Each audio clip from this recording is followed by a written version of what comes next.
What's up, Gator Nation? How's everyone doing today?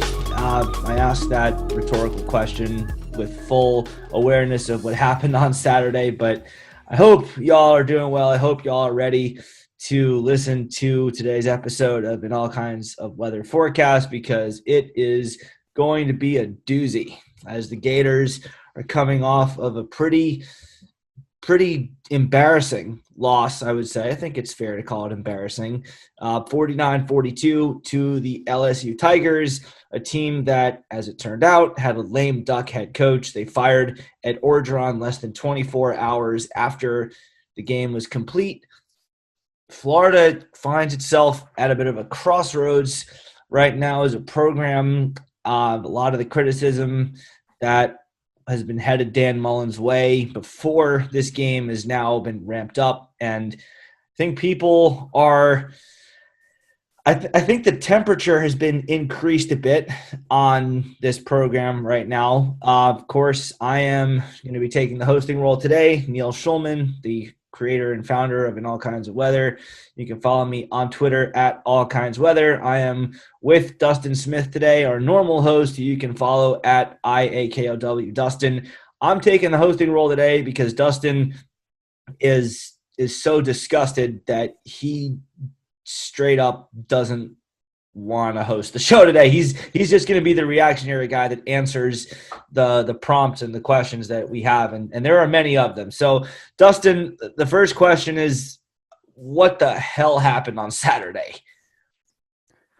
Well, Neil, I'll just say this before we dive into the show itself. I hope everybody's doing well.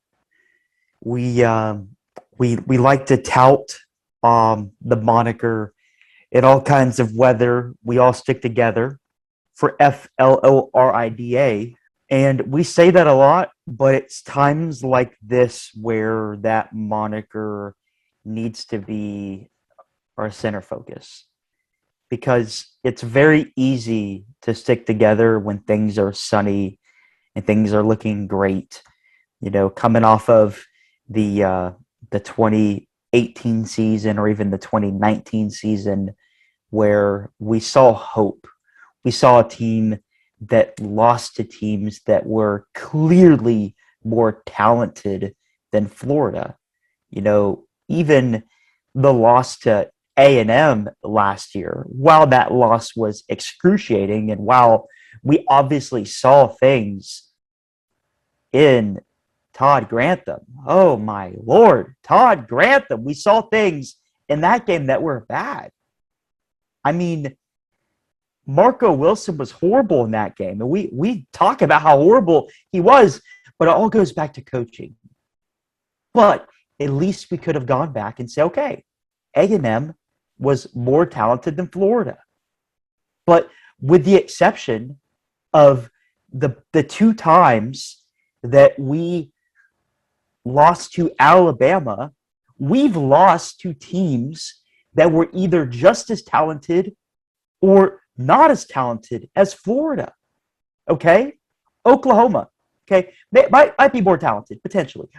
I would argue that with the transfers, though, they're about even with Florida. We lost to them, okay? Now, albeit Kyle Pitts was not there, all that stuff. But regardless, you know, you go game by game by game, we should be 6-1 right now, but we're not. And the reason for that is because there's systemic issues with this team, and it stinks, and it starts at the head. So, Neil, now that I've gotten that out of my system, let's dive into our discussion. I'm doing okay, by the way. Earlier I was sitting in a puddle of tears. It's a very busy season. It's very easy when you're a busy guy to kind of let things get to you. But yeah, I digress. I feel you, man. It's football has a way of making grown men react in ways that bystanders could just sort of look at in shock. But yeah, recruiting, you're talking about the talent wise. I guess that's a place to start. Florida's recruiting right now is absolutely not where it needs to be. Let's make no bones about it. The recruiting at the University of Florida could and should be a lot better than it is. Recruiting is not why Florida lost this game at all, point blank. This was coaching.